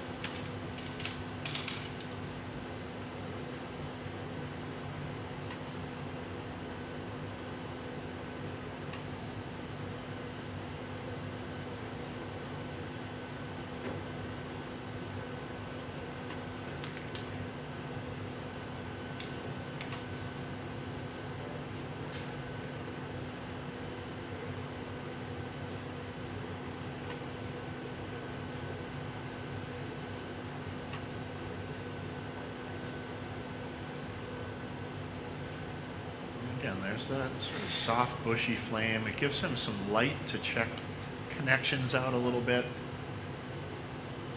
Also gives a little bit of gentle heat to some areas that may have cooled down a little bit.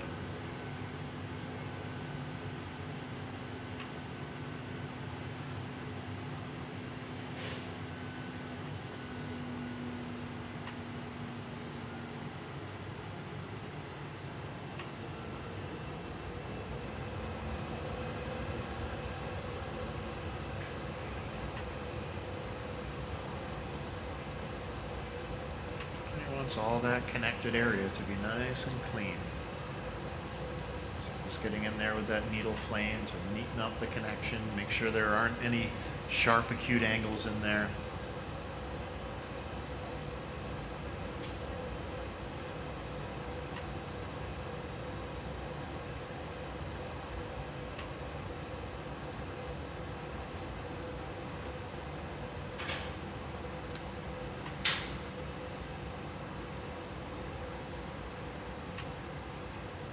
Able to pull out any excess material, or he could add a little bit of material if he needs a little more in there to make that connection more stable.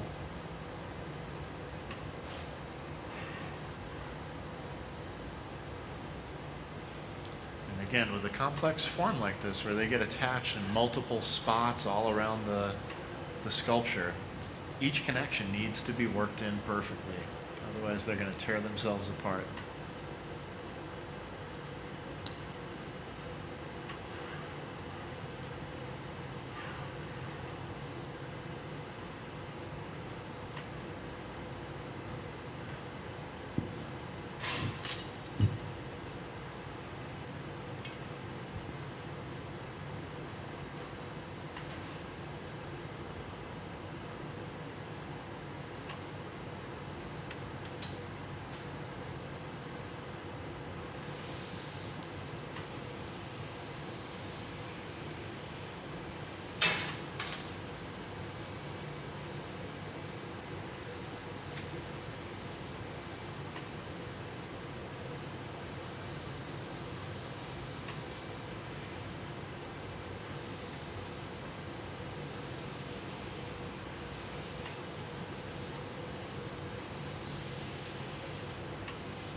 So just sort of eyeing how this composition is going to come together here.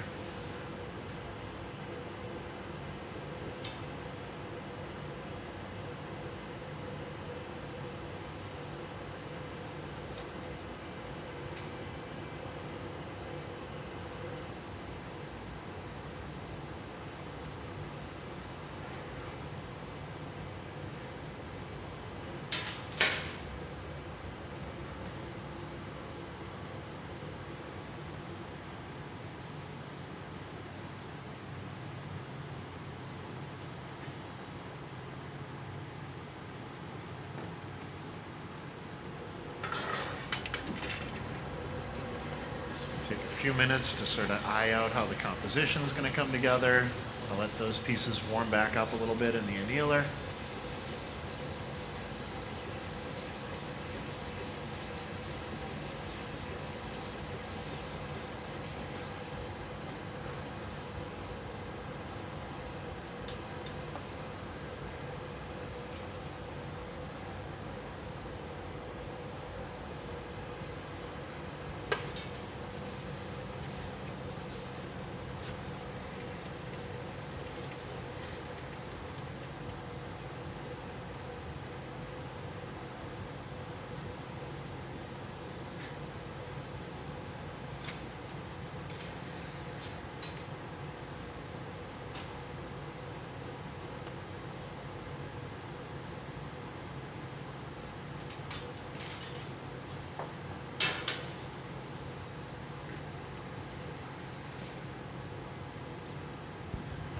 A little more material prep before we move on to the next connection here. Also allowing components to warm back up in that annealing oven.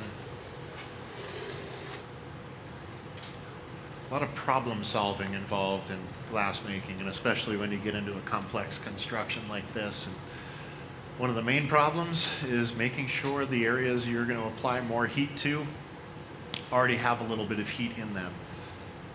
So being patient, allowing these components to warm back up in the oven after you've had them out of the oven for a stretch of time.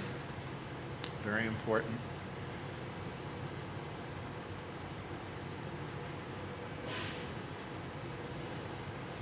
Try to rush complex compositions like this. They will bite you in the end. By that I mean they may crack. So again, we're going to set up some attachment points, add some clear glass, where he envisions the different components getting connected to one another.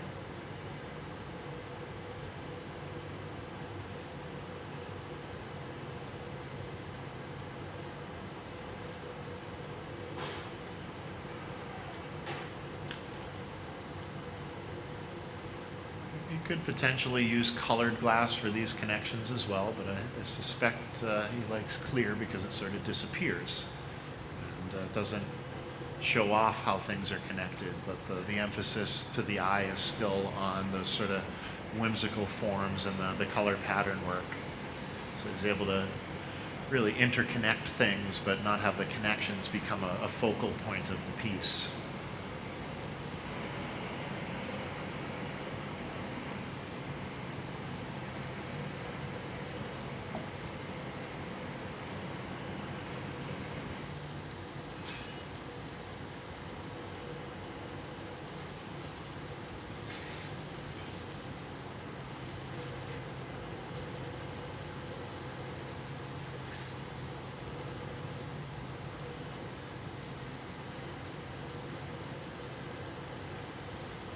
That he's got that clear glass added on to one section, we can create this attachment. So it's really getting that clear glass screaming hot, heating into the other section of sculpture.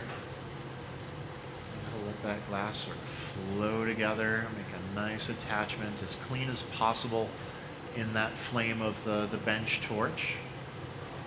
And if he needs to clean it up a little more, he'll go back to that hand torch, get in there, make sure that attachment's nice and clean.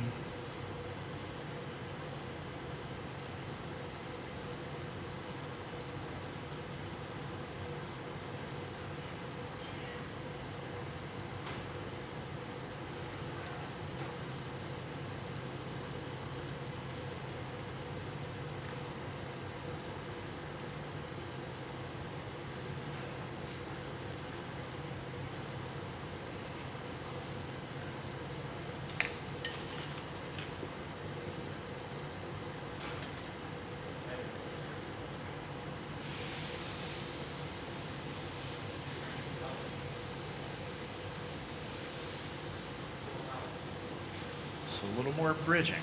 He's connected two of these components, but they're only connected in one spot currently.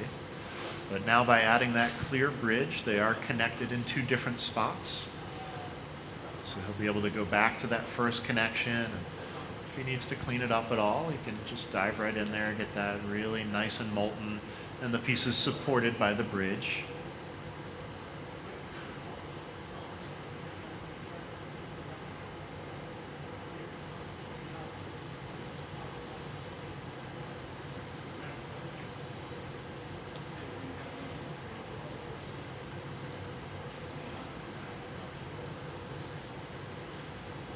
So Dave, here you've got currently two components connected to each other. The piece for the Raycow Commission. Any idea how many different sections are involved in that? 60 or so. 60 or so, wow. Very ambitious piece.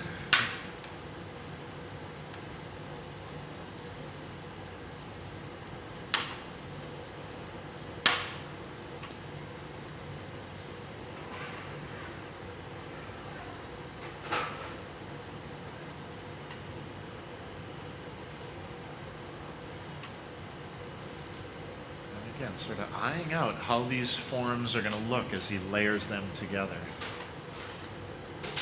It's sort of that density of composition that really makes Dave's work his work.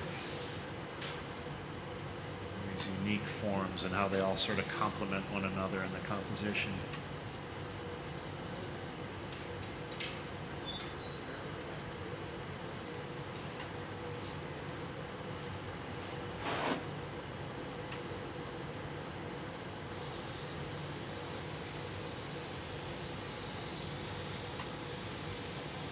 Again, using that hand torch just to clean up that attachment. We don't want to take any chances.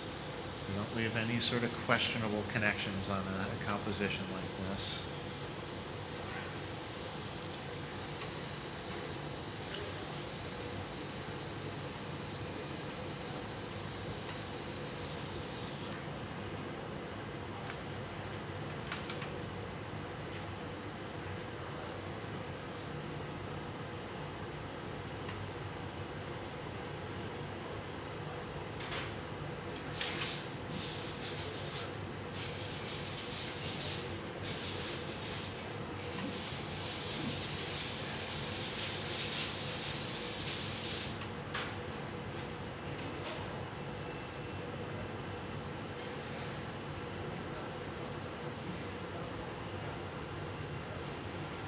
So again, temperature control is crucial. We want parts to warm up slowly in the oven.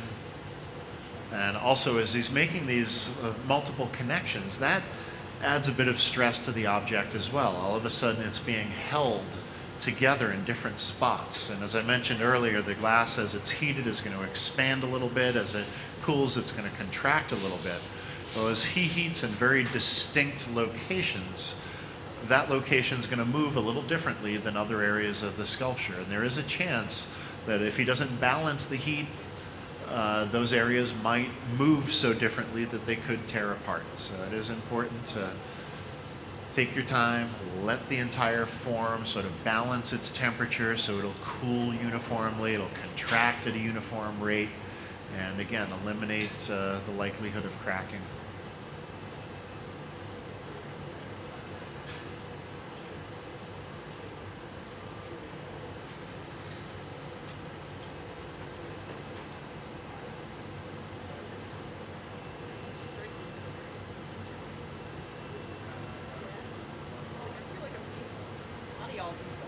So just had another question over the web.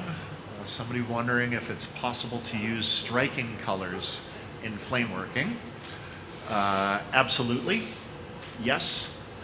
For those of you who are wondering what a striking color is, well, there are certain colored glasses that will change their color dependent upon how they're heated, how they're cooled. They can potentially change color dependent on the mixture of oxygen to gas that you have running through the flame as you're working them. So We color glass by adding different metal oxides and different elements from the Earth's crust into a batch of materials for clear glass. We melt them all together. There's a chemical change that happens that creates colored glass. And some of those colorants react differently under different conditions. So certain colors, if we really crank up the oxygen in the flame, some of that color might start to disappear a little bit as you're working it. Let that cool maybe for a few seconds, take some of the oxygen out of the flame, and put the glass back in that reducing flame, and all of a sudden you'll see a new color sort of emerge from the glass. So yes, there are actually a number of different colored glasses, particularly in borosilicate flameworking glass, that does strike quite a bit. It just so happens Dave is not using those colors for this particular piece.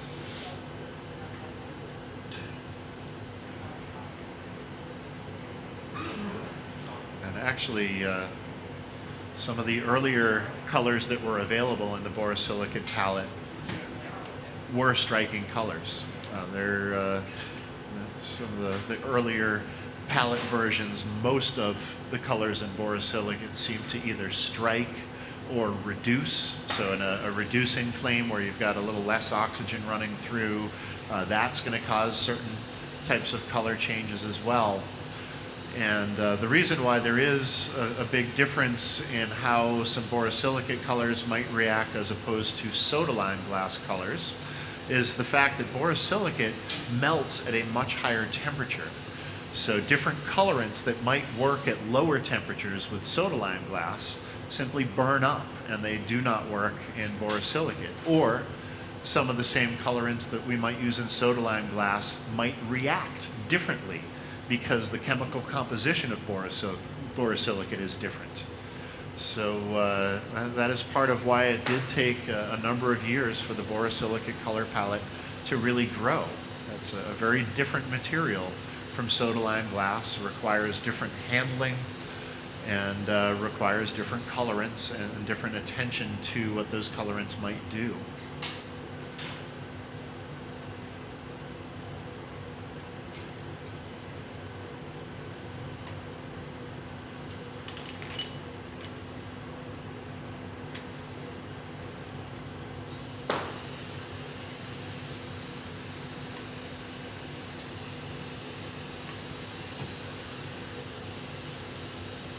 So sort of eyeing how this next section is going to fit into the composition here.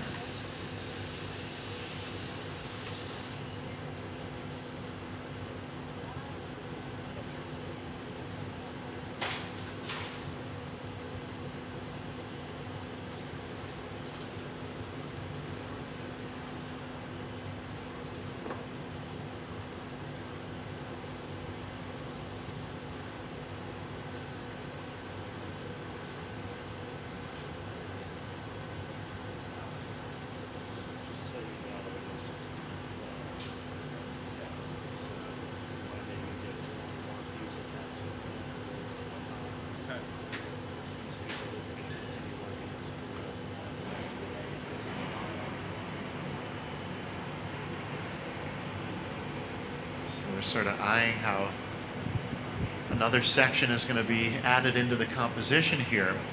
Now, a piece like this takes many hours to not only create the colored sections, but also for the assembly. So Dave is not going to finish this piece during our live stream, but he will continue to work on it throughout the day today. And I believe he'll even be working on it into tomorrow evening's event as well. And we'll continue to build on this composition. So throw another pitch in there to come and visit us tomorrow night for our 2300 Degrees event. It's the hottest party in town. And Dave will continue to work on this sculpture. Also, if you happen to be near the area and you can make it here this afternoon, he's going to continue working this afternoon here in the amphitheater as well. But for those of you online, we're going to, I think, add one more component in here. And then we will be saying goodbye to you folks. until you come and visit us.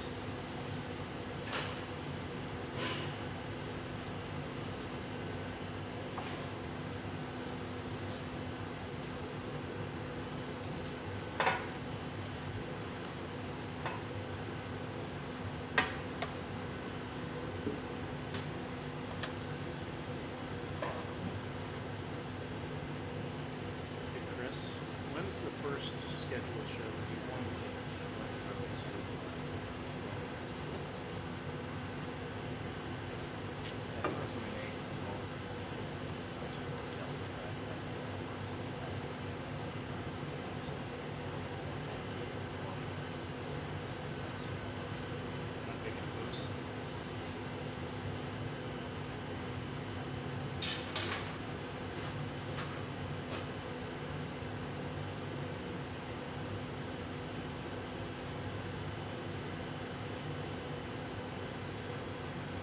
So making some adjustments to this form here. You saw how Dave forms those really sharp, jagged, pointy poles a little earlier. Also sort of adding and enhancing that form a bit.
So this is going to be our final live stream of the year here at the Corning Museum of Glass. But we will have our next live stream starting in January. So on Wednesday, January 8th at 11 a.m., we will have artist Claire Kelly,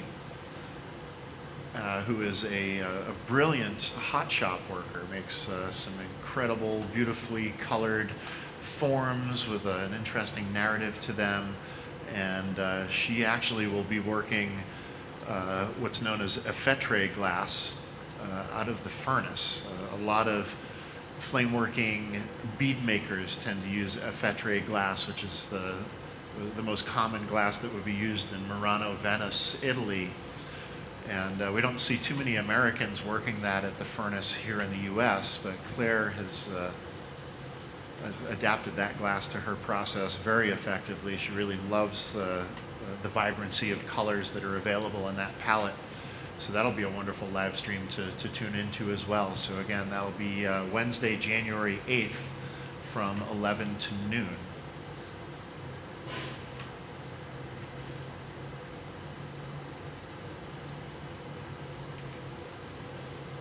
And Claire will actually be in town teaching a class on that technique.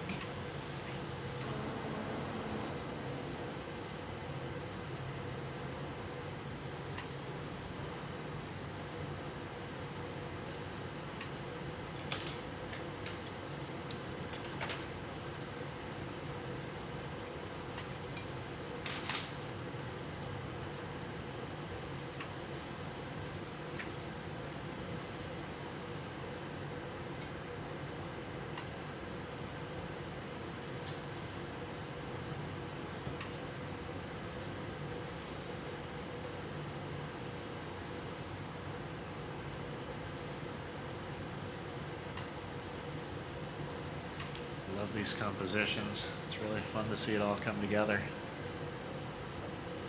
So we've got one more section added in here, and again, Dave is going to continue building out this this composition. He's got a number of parts already prepared to be built together. There's no rushing an object like this. I've been mentioning throughout the process how important the precision of each of these attachments is.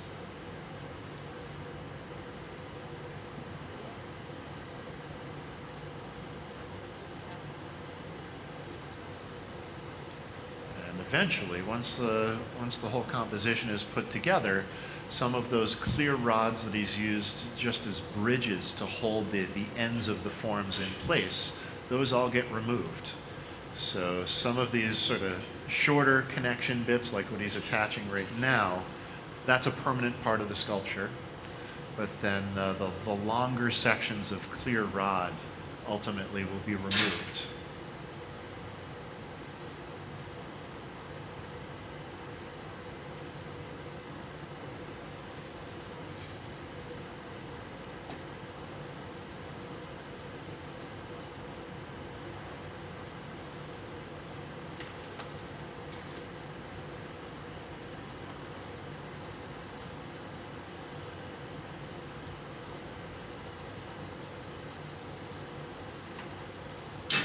So if you're curious to see more of Dave's work, you can see quite a bit of his work on his Instagram page, which it's Dave Colton Glass.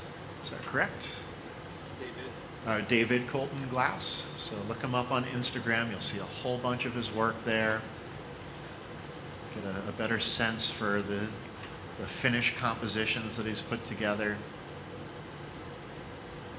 You can also look on our YouTube channel for some other videos that we've put together around Dave. We have a fabulous video that was put together by our video team here celebrating the Raycow Commission that Dave was awarded. And that gives you a whole bunch of insight into his voice and his background. Also a whole bunch of information on sort of the genesis of the glass pipe movement. So that's a fabulous video to check out. So if you do a search of David Colton on our YouTube channel, you'll find that video. So a few last little touches on finishing this last attachment here. And again, he's going to continue to build this sculpture.